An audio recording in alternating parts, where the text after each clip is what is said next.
I had booked an Airbnb in spring of 2022. It was a small getaway cabin in a forest with several other identical cabins spread throughout the owner's land. There were some very faint trails or paths leading between all the cabins, but none of them were marked, likely only there from when the owner was building them and moving through the forest constantly. I had nothing exactly planned for this trip. It was only 3 hours from my home, and I just thought it'd be nice to spend some time away and hang out in the woods. I slept in on my second day, waking up at noon, making some coffee, and relaxing inside by the fireplace. Just before sunset, I threw on a hoodie and went out on a walk. I wasn't sure exactly where I was going. I was just following a thin path in the forest that was behind the cabin. I assumed it would take me to one of the other cabins though, and hopefully loop back around. At some point on this trail, once I was a bit deeper in the woods, I noticed some people standing out in the forest, maybe 200 or 300 yards out. Pretty far, but the way they were standing was odd. It was two men standing motionless and looking down at something on the ground. It didn't look like they were talking or really doing anything, except looking at something on the forest floor. It was weird enough for me to sort of watch them as I kept moving along the trail, eventually getting too far to see them anymore. Had to be just two guys from the other cabins wandering the forest, and from my distance, it might have looked stranger than it was. At least, that's what I hoped. I kept walking for another few minutes, but I started to notice this trail wasn't really looping or curving at all. It was just going straight into the woods, nowhere near where the other cabins were. I think having seen those guys out there a few minutes ago, adding on with the trail seeming to not be what I thought it was, I felt like maybe I should just head back. Almost right when I started to think about it though, there was a sudden sound that caught me completely off guard.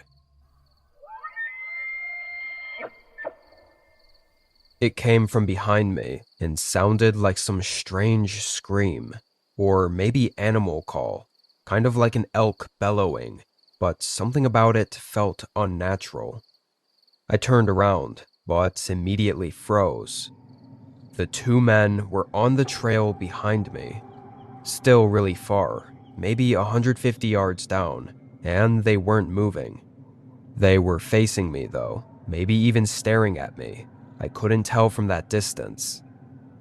Honestly, whatever that sound was that I heard felt like it was too loud and unnatural for it to have been from them, even if it was them trying to mimic an animal sound or something. The sound I heard echoed through the whole forest and was nothing like anything I'd heard before. But why were the men here, following behind me? After standing there looking at them for about 10 or 15 seconds, I started taking a few steps back, and that's when they suddenly walked off the trail and into the trees. They continued until they were out of sight. I didn't really move for a few minutes, because I'd have to go down to where they were to get back to the cabin, so I wanted to make sure they were really gone. I definitely didn't want to go further down the trail either. After 5 minutes, and being pretty certain that they were away from the area, I hurried back down the path and got to the cabin. I thought about messaging the Airbnb host and asking if they knew anything about that path, or the two men, but I figured that might sound sort of strange and unnecessary. I kept it to myself, throwing some wood into the fireplace and taking a breather. The sun was mostly set by then, so the rest of the night I didn't plan on leaving the cabin.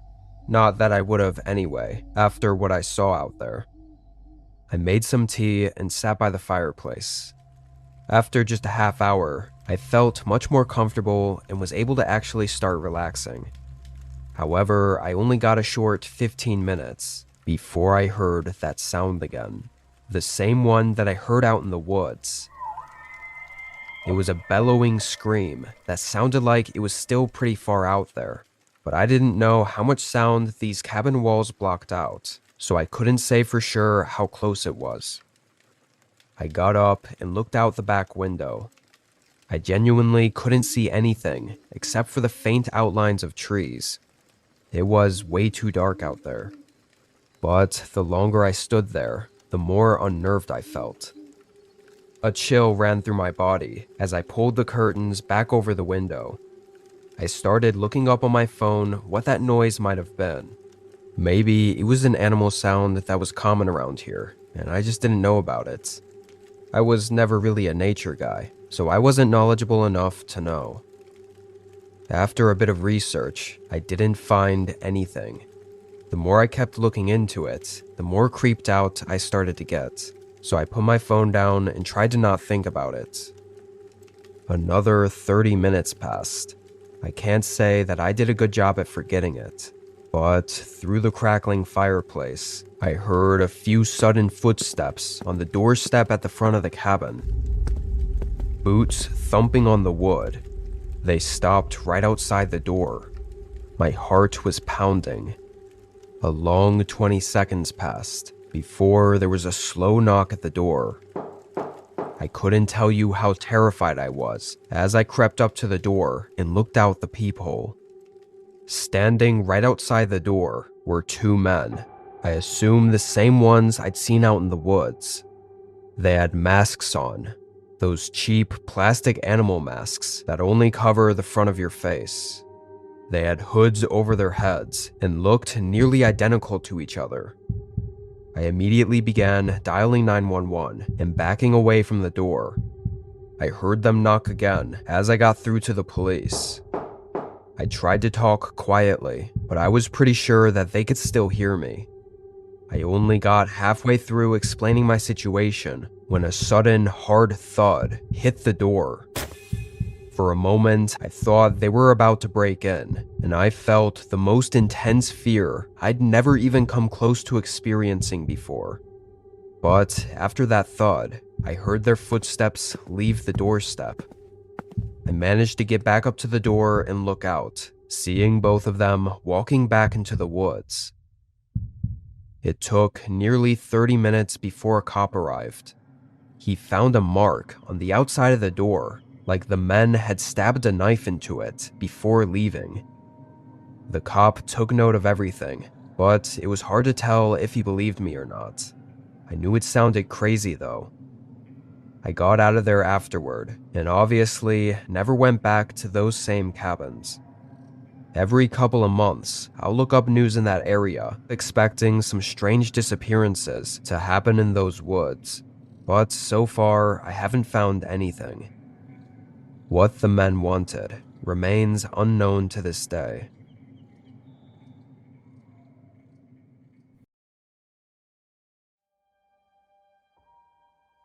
Just last year, I'd gotten a promotion at my job.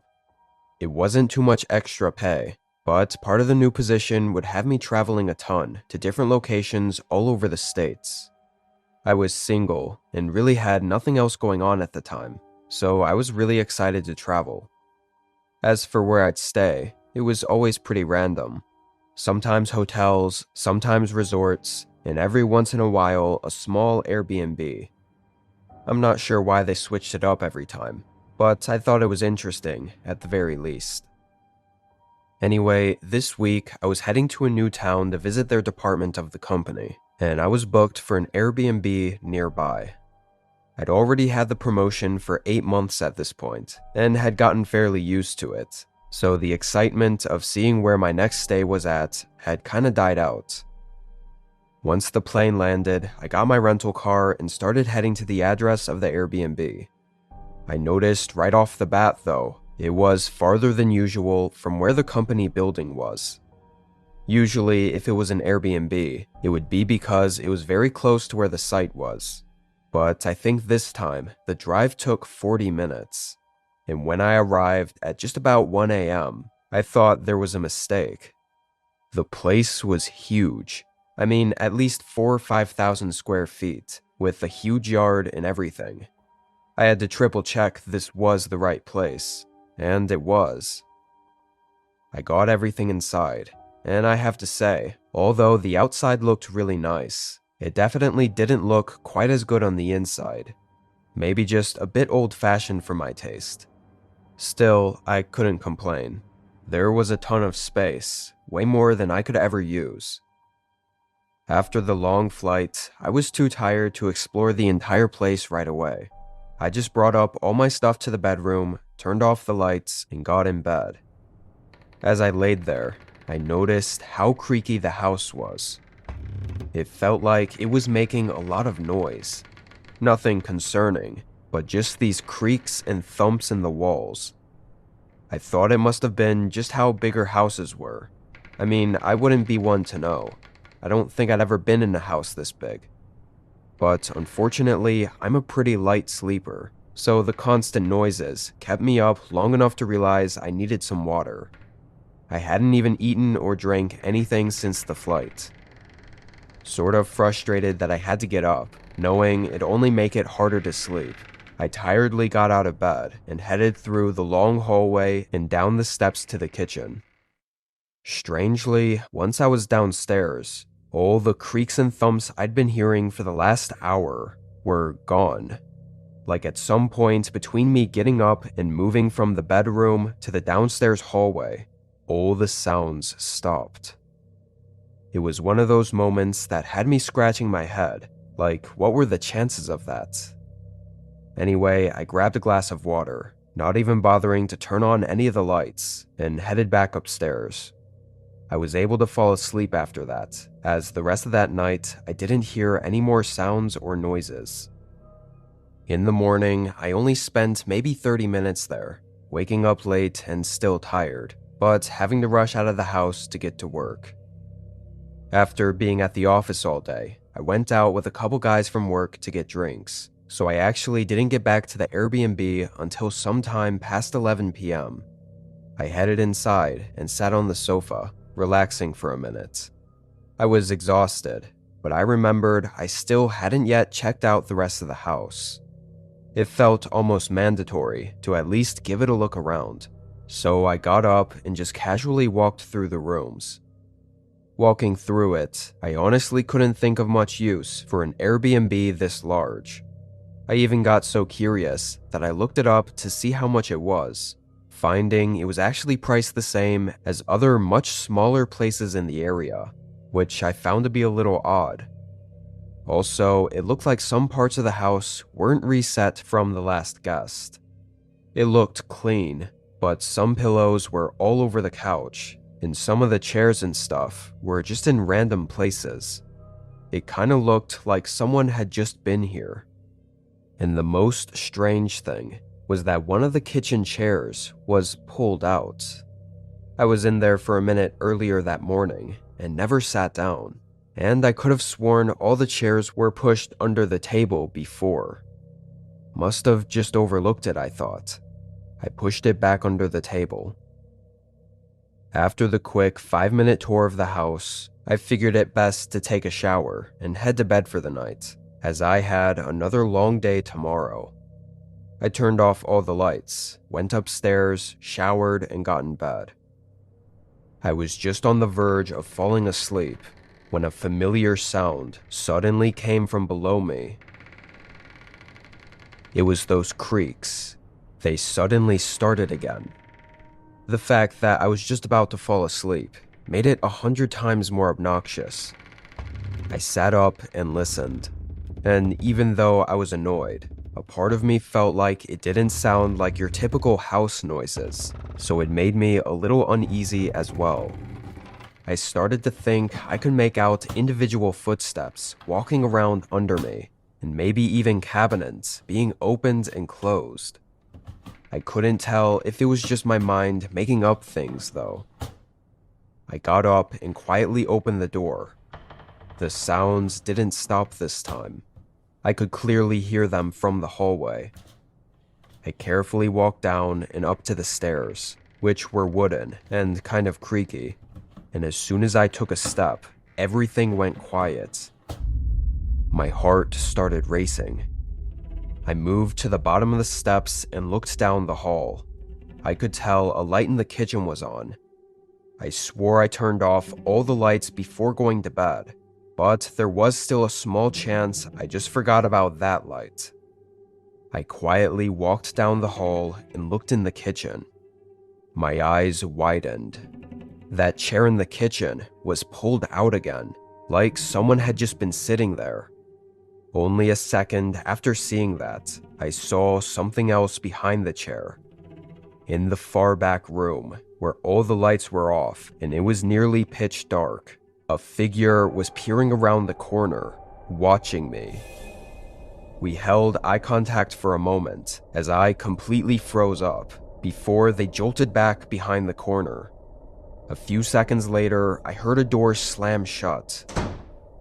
I don't know what the hell I was thinking, but I ran up to that corner and flicked on the lights, searching around for a second to see where he went or if he was gone. But I didn't see him. I didn't even see what door he possibly could have gone through that I'd so clearly heard him slam shut. I ran upstairs, got my phone, and sprinted out of the house. I drove away and called the police. As far as what was going on in there, I'm afraid that I got very few answers. The host and the police talked for a while, but the host felt like he wasn't taking me seriously, or like he thought I was lying. Maybe he just didn't want to be responsible. But in all fairness, I had no proof of anything. I wasn't even able to see what the guy looked like. And the host claimed that there were no doors where I'd supposedly heard the man run and slam a door from.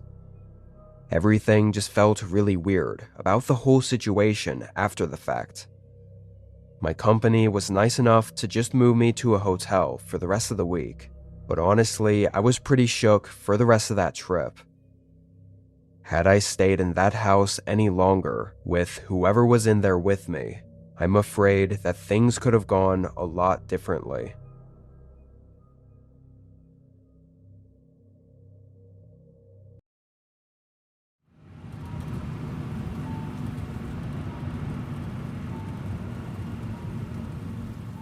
I was seeing a few relatives during a trip I was taking across the country.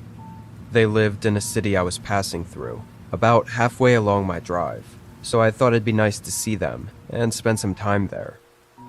I booked an Airbnb in their town. It was just a typical small home in the suburbs. Nothing too fancy or cool, just a place to stay at for a couple of days. I got there really late. I think it had to be 10 or 11 p.m. There was an email from the owner, Jay, that I got earlier with a passcode and everything to get in. While I was getting some stuff out of my car in the driveway, though, I was partly alarmed by a man walking right up behind me. It was Jay, the host. I'd maybe been in the driveway for less than a minute, and I wasn't expecting him, or really anyone to be out here this late. He started casually talking to me and offering to help carry some things up to the door, and also showed me into the house. I was tired, too much to be confrontational, but I did feel weird he was even here.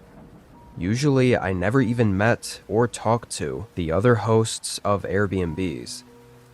I was sure he was just trying to be nice, though. Maybe I was one of his first renters. He gave me a quick tour, even showing me up to the bedroom before saying goodnight and walking back downstairs.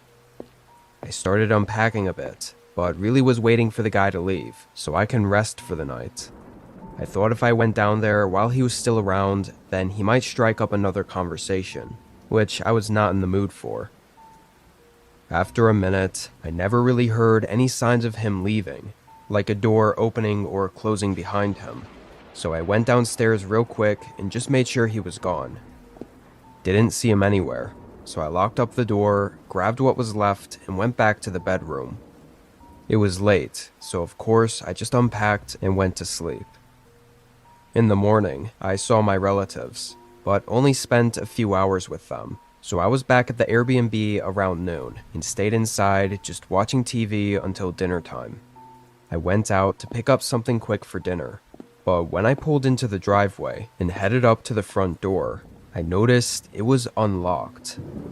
That was really weird because I don't think I'd ever forgotten something like that, especially not while staying in a foreign town at a rental property.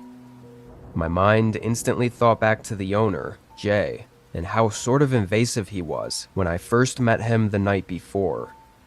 This seemed like much more of an overstep though, so I hoped it wasn't him, and was actually me just forgetting to lock it. I opened the door and stepped in. "Hello? Anyone in here?" I called out just to be safe. There wasn't a response, and all the lights were still off, so I closed the door behind me and went on with my night. I tossed the food on the table in the living room, turning on the TV, and preparing to spend the rest of the night there, when something got my attention. It was a noise in the other side of the house. It sounded like something hitting the wall. I turned my head and looked down the hallway toward the sound, but I knew I wouldn't see anything. Now, even recounting for what happened that night, I find it odd that for some reason I was very fixated on that single, somewhat unprovoking sound in the house. I felt like I had to know what it was, or like it was something I should be cautious about, even after just hearing it once. I got up from the couch and walked into the room on the far side of the home, which I think was the family room, or maybe just a reading nook. Not sure what it was exactly, but it was a very small room in the back of the house, with a sofa and a nightstand. But just a sofa and nightstand. No windows, no decorations, no TV. It was very plain and empty, which made it feel kind of off-putting. I flicked on the light and just sort of looked at the room, getting that off feeling about it, before noticing something else. Behind the couch, coming just up above the top, there was a crease in the wall. I looked a bit closer, eventually moving the whole couch over to the side. It was a door, not a regular sized one, but like a small, maybe 3-foot hatch door. I mean, had I not heard anything and been looking around so intently, I never would have noticed it, especially not behind the couch. I felt uneasy as I reluctantly tried to open it, but it was locked. There wasn't a lock on the outside though, so it had to be locked from the inside, which made no sense at all. Something in me felt like there was something really disturbing behind that door, and I would not be able to stay here and feel safe unless I knew what it was. I couldn't just break down the door though. I pulled out my phone and called the number on the Airbnb, Jay's number. My thought was that if he acted weird about telling me what's back there, or if he tried to come over, or if I just got a bad vibe, then I'd leave right away. I walked up to the front window and looked outside as I called Jay's number. It was dark, but I wanted to be prepared if he just suddenly showed up at the house, like he did on the first night. The phone rang through, so I dialed again. I tried over and over for a few minutes, eventually giving up. Honestly, I didn't know what to do. It was hard to know if I was overthinking this, or if this was something where I should actually just trust my gut and pack up and leave. I walked back down to the small room and stared at the door for a minute. As I stood there thinking, I just pressed on the door again, not really trying to do anything. But this time, it creaked open. It wasn't locked anymore. I nervously stuck my head through the gap in the wall. The only light was what bled through the doorway from the room, but I could see a dark staircase going down into some sort of unfinished basement with old, sketchy wooden steps. I couldn't even see the bottom. It was too dark. However, I could see the lock on the back of the door. It was one of those bolt locks that you slide back and forth, meaning it was manual. Someone had to have just been behind this door and physically unlocked it. My face went pale. I backed away from the wall. I was so horrified, I couldn't even think for a moment. Was someone inside the house with me? It felt like my whole body was shaking as I started to creep down the hallway. Most of my stuff was still upstairs in the bedroom. It wasn't much, just 2 suitcases. I could probably have them packed and get out of there in 3 minutes. Not my best move, But that's what I decided to do. I got upstairs and started throwing everything into the suitcases. The paranoia of someone possibly being in the house with me had me glancing at the doorway to the room constantly, afraid someone might appear there any second. I was just able to stuff the last suitcase when I heard a creak from the hall outside the room. When I got up and looked out, though, nobody was there. It was really hard to hold myself together, but I knew I had to get out immediately. I picked up both suitcases and started hurrying toward the stairs, half expecting one of the doors in the hall to swing open suddenly. But I got down to the front door, running out, and with both hands full, I didn't even bother closing it. But not 3 seconds after I left, before I even reached the car, the front door slammed shut behind me. That only confirmed my worst fear. I got in my car and got the hell away from that place. Later, once I got to a hotel, I tried calling Jay again, as well as texting him. He never answered or responded. Personally, I think Jay had a hidden basement below the house that he was staying in, possibly used to spy on me, or maybe even worse. What's really strange is how after I found the doorway, Jay completely cut me off and stopped responding. He probably snuck out while I was trying to call him, but what he was going to do after knowing I'd found the room, I really have no idea. I guess it depended on what he was hiding down there. Honestly, I think if I had gone down there and figured out what was going on, I don't think Jay would have ever let me leave that house.